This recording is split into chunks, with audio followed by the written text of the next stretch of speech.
Beautiful Aglaonema. I got an Aglaonema plant today to talk about. This is one of the best plants for indoors. Most of the people love it having indoors, but it grows well outdoors as well. So I thought of putting it in a pot today, but unfortunately I have a grow bag. I got this down online, so the soil also ready. This plant is best kept indoors because they don't like the bright sunlight. They prefer the medium to partial sunlight. Especially the evening sunlight is not good for this Aglaonema plant. So the soil is well draining soil, and also the watering, of course you will have to check the soil before you water. So keep the plant healthy growing. If you prefer to keep it healthy, you will have to give it a little bit of sunlight in the morning and water when necessary, when required.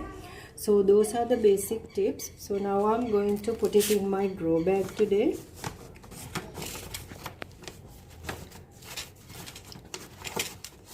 They prefer the moisture of the soil, so you will have to regular water, but keep it in indirect sunlight.